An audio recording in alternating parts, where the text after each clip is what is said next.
Ant-Man. I want to go back to Ant-Man one more time. I got a good story about Ant-Man. Oh, yeah? Yes, sir. Okay, well, tell me that, but potential-wise, because right now he's probably one of my favorite players in the league, and I'm going to tell you why.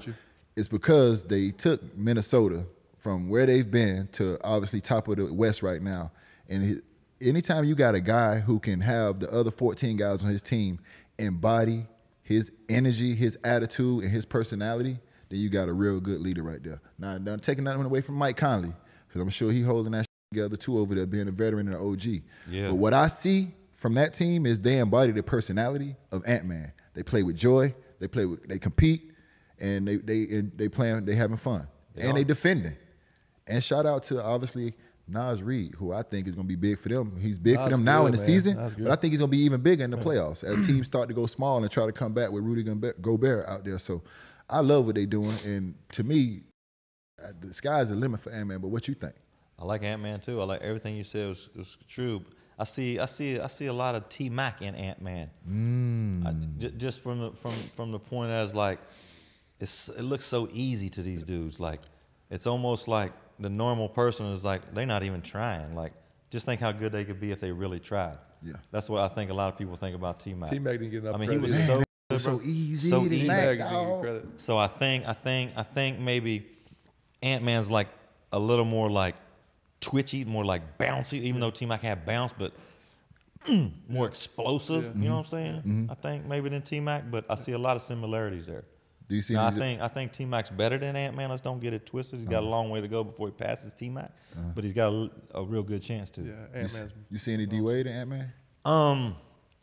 Because I know he played for Crean at Georgia. D-Wade played for Crean at Marquette. Right. So I don't know. I know him and D-Wade had a close relationship. I think Ant-Man has been so good his whole life that he's just been able to get away with who he is. He ain't really had to say, oh, where I'm sure like now he's been in the league a couple years, he's got to be like, oh man, I got to work on this turnaround or I got to work on my 2 dribbles left pull up, where he ain't never had to do that his whole career. He could do whatever he wanted to do.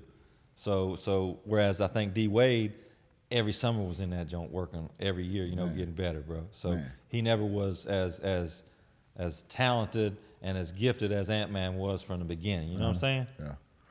I think a lot of people don't understand, because I'm happy you said that. Like, D-Wade was talented, but we all know people that are God-given talent and things come naturally and things come easy to them. Yeah. And then we got those guys that's in the gym working on their craft consistently.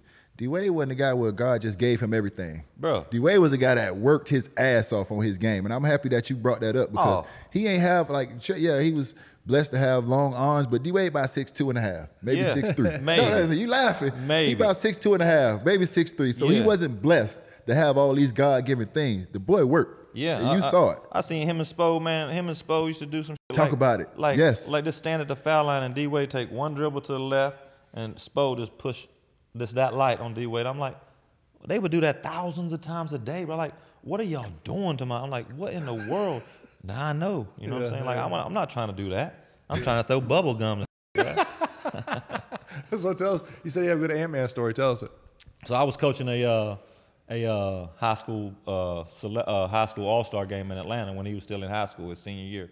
And I don't know none of these kids, man. These young kids, I don't know. I'm just coaching, like just to be there. But I know what time it is with me now. Just show up. That's all we want you to do. So I'm there coaching, and Ant's on my team. Jump ball, Ant's on the bench.